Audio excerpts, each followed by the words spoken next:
प्रिय बच्चों, भाइयों बहनों, छात्र छात्राओं, शिष्यों, कैसे हैं आप? अच्छे होंगे।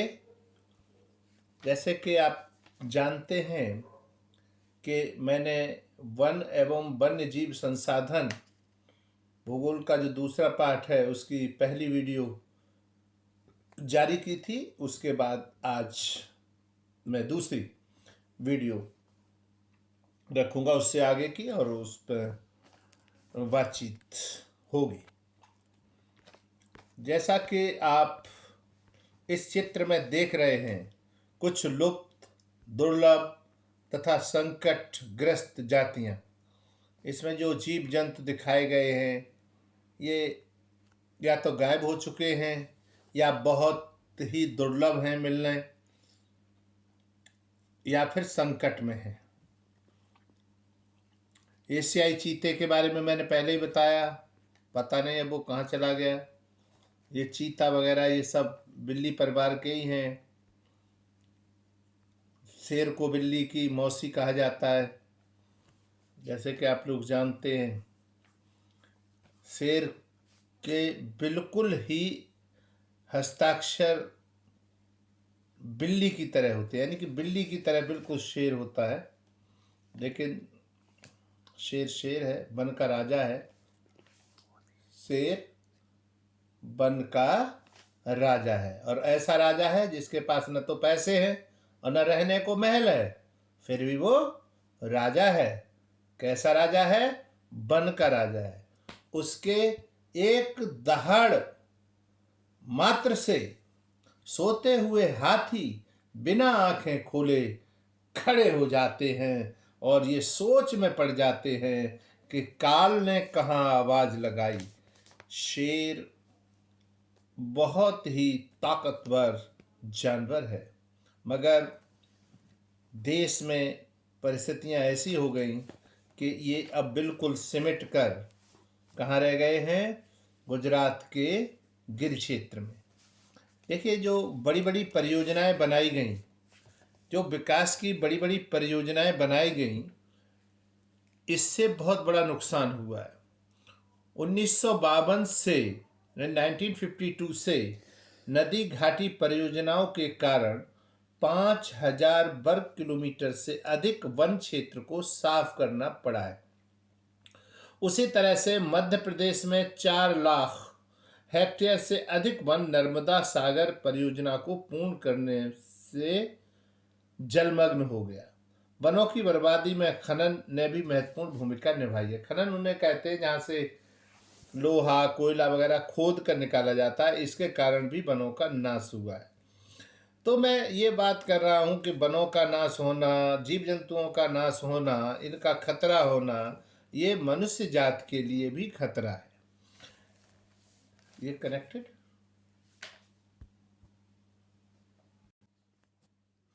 बहुत से वन अधिकारी पर्यावरणविद उन्हें कहते हैं जो पर्यावरण के शुभचिंतक हैं। वो ये मानते हैं कि वन संसाधनों की बर्बादी में पशुचारण और ईंधन के लिए लकड़ी की कटाई मुख्य भूमिका निभाते रहे। मगर अब ऐसा है, जैसे कि आप लोग जानते हैं, ज़्यादातर घरों में गैस के चूल्हे से रोटियां बनाई जाती हैं, सब्जी बनाई जाती है। तो इस तरह से पेड़ों की कटाई पर तो अब रोक लगी है, मगर अधिकांश लोगों के लालच बस के कारण पेड़ जो हैं वो काटे जाते रहे हैं। कुछ लोगों का ये बिजनेस है कि वो पेड़ों को काटते हैं। भारत में जैव विविधता के कम करने वाले कारक बहुत सारे हैं।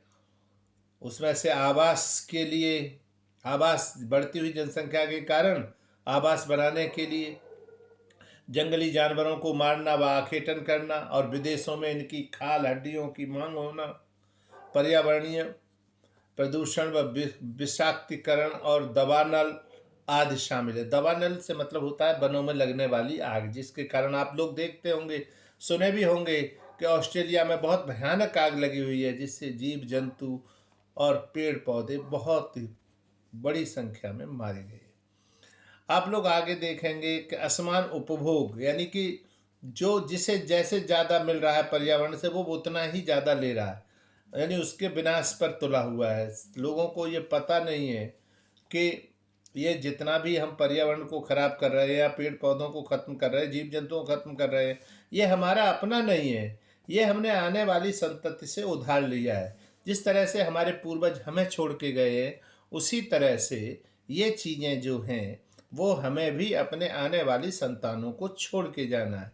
मगर अफसोस कि लोग इस बारे में नहीं सोचते। भारत में वन एवं वन्य जीवन का संरक्षण होना चाहिए, किया जाता है। इसलिए उसमें जानवरों को बचा के रखा जाता है, जिससे वन भी बचे रहें।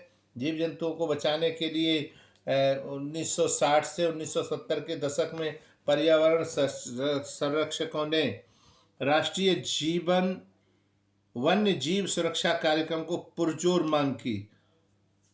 भारतीय वन्य जीवन अधिनियम 1972 में लागू किया गया, जिसका कारण ये था कि शिकार पर प्रतिबंध लगाया जाए, संकटग्रस्त जातियों को बचाया जाए।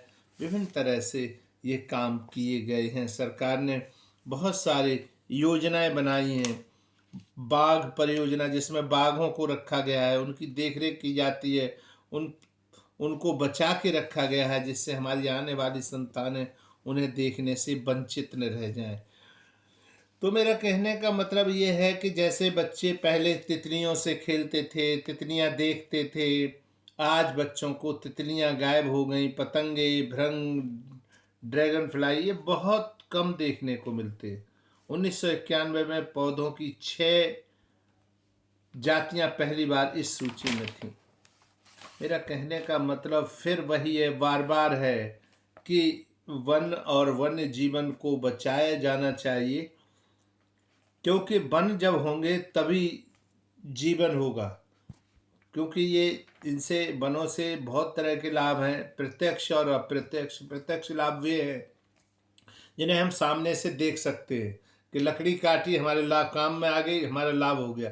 कुछ अप्रत्यक्ष लाभ होते हैं, जैसे वर्षा कराने में सहायक हैं, पर्यावरण को बनाने में सहायक हैं।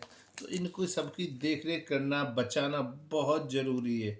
अगर हम लोग इसके लिए जागरूक नहीं हुए तो एक समय वो आ जाएगा कि बहुत ज़्यादा टेम्परेचर बढ़ जाएगा, और टेम्परेचर बढ़ जाने से नदी नालों में बाढ़ भी आ सकती है, पानी बह सकता है। और इसके साथ ही हम इसको समाप्त करते हैं। थैंक्स।